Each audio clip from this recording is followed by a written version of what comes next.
El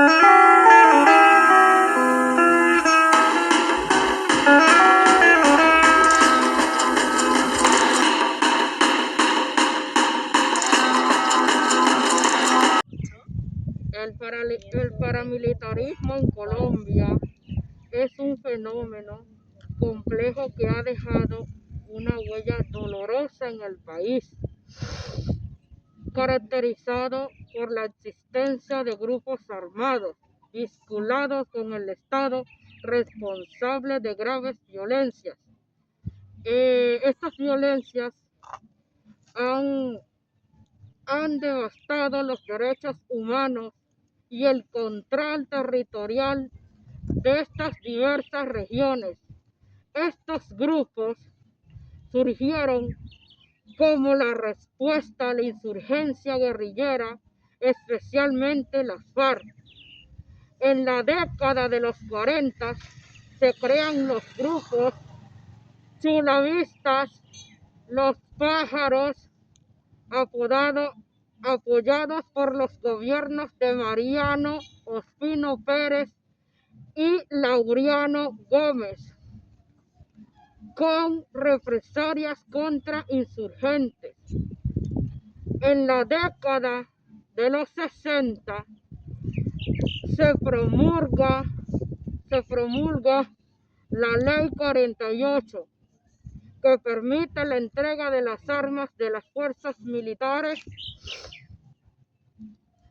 a civiles para formar la autodefensa paramilitar.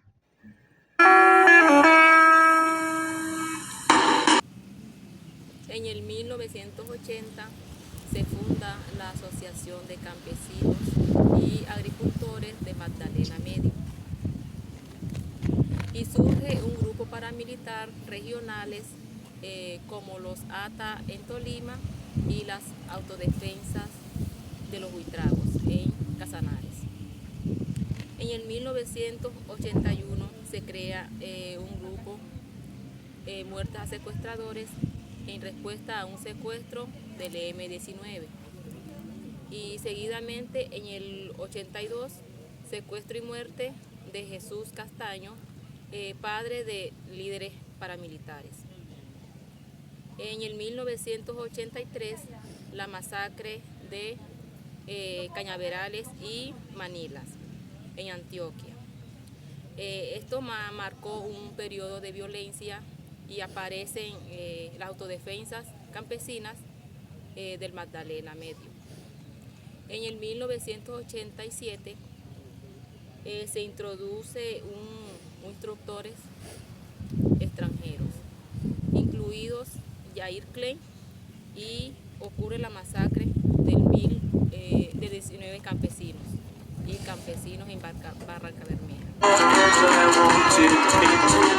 Desde el 2010 se observó un surgimiento de grupos paramilitares que no estaban formalmente relacionados con el AUC, como los urabeños, ahora llamados Autodefensas Gaitanistas de Colombia, y otros grupos pequeños como los que comenzaron a consolidar territorios y ejercer el control sobre ellos y hacer actividades ilícitas como el contrabando y el narcotráfico.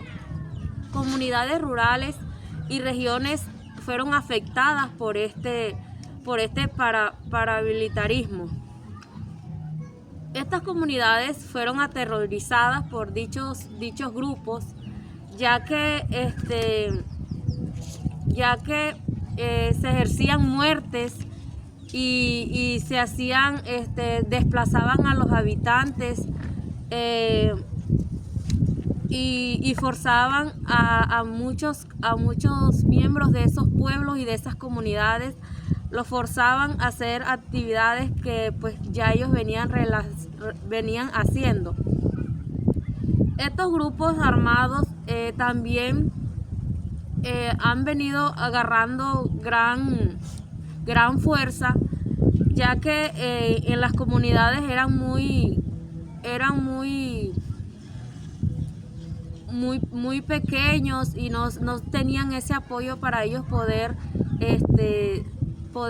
poder tener esa fuerza que quizás podrían ellos en contra de ellos. En el año 1990, el 14 de enero, asesinan a 43 personas, lo cual se produce una masacre. Asesinan a uno de los líderes del M-19, a Carlos Pizarro, y el candidato presidencial fue asesinado. En 1992 surge el grupo paramilitar Los Pepes en respuesta a Pablo Escobar y asesinan al el jefe paramilitar Henry de Jesús Pérez y Antonio Meneses. En 1993, de las autodefensas campesinas del Magdalena medio surgen y de ahí se forman grupos, los 12 apóstoles, y asesinan a José Miller Chacón, secretario del Partido Comunista. En 1994, los grupos Muertes a Comunistas, guerrilleros de Colombia, aparecen y dan de baja al Fidel Castro. En 1995, las autodefensas del Mamey toman se renombran nuevamente y se llaman autodefensas de autodefensas campesinas del Magdalena y de La Guajira. En el 2000 y el 2008, Colombia ha sufrido mucho por las guerras, por los paramilitares, han sufrido violencias. Estos casos se han presentado De 2020 hasta 2024, el paramilitarismo continuó siendo un problema significativo, manifestándose a través de la violencia de grupos armados, disputas territoriales. A continuación se resumen algunos de los principales acontecimientos y tendencias durante este proceso. En el 2020, el aumento de la violencia fue aún más elevado que en los años anteriores. A través de los asesinatos de líderes sociales, masacres,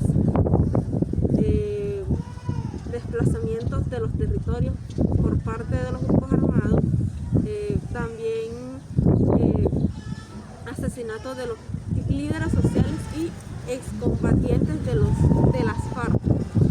Durante la pandemia del COVID-19, esta también trajo consigo desafíos adicionales con un aumento en el control territorial por parte de grupos armados en áreas rurales y aprovechándose de la debilidad del Estado durante la crisis sanitaria. El gobierno de Gustavo Petro, iniciado en agosto del 2022, el fenómeno paramilitarismo en Colombia ha sido abordado sobre la política. Esta iniciativa busca desmantelar a todos los grupos armados ilegales, incluyendo a la guerrilla y organizaciones del paramilitarismo como el Clan del Golfo.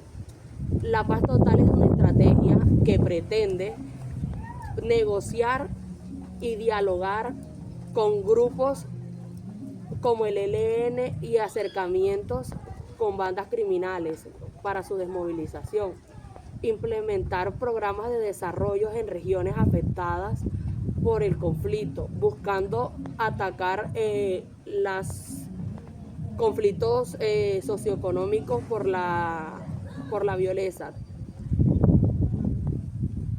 mejorar el derecho humano y la confianza en la ciudadanía. A pesar del esfuerzo, persisten desafíos significativos, violencia con grupos como el Clan del Golfo, que mantienen actividades ilícitas y enfrentamientos con la fuerza del Estado, lo que dificulta la conciliación de la paz total, la coordinación entre diferentes entidades gubernamentales en territorios afectados. Presenta obstáculos lógicos y políticos. Algunos grupos muestran desconfianza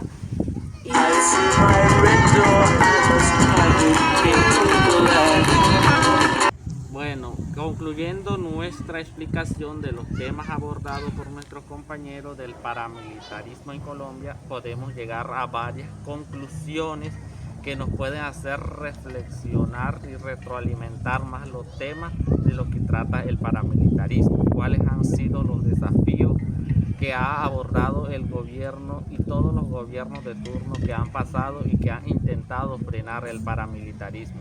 Y también podemos decir que el paramilitarismo surgió a ideas de un estado de turno que había en la década de los años 60, donde el paramilitarismo se ajustaba como unos grupos armados que intentaban frenar las guerrillas de la FARC. Y entonces esto se ha venido saliendo de control de la mano de los gobiernos que han venido trabajando y entonces ahora lo que busca desde el gobierno de Pastrana hasta este actual, podemos decir que ellos buscan desmantelar uno de esos grupos armados porque ya se ha salido del control de ellos, porque ya hay violaciones de los derechos humanos, masacres, desapariciones y hasta desplazamientos forzados que se ha visto en el territorio. Y entonces, ¿a qué nos hace reflexión eso? Que por mucho que se desprende una confianza a esos grupos paramilitares de diálogo, por eso que muchos gobiernos inciden y optan por acabar esos grupos armados por medio de la guerra, y este gobierno siempre busca del diálogo. En una parte podemos decir que el diálogo es muy bueno con su grupo, pero en otras no siempre terminan respetando esos diálogos con el que se manejan ellos. Entonces, en conclusión, podemos decir que el grupo paramilitar ha causado fuertes podemos decir capítulos de vida de uno de los campesinos, de muchos campesinos que habitan los territorios. Gracias.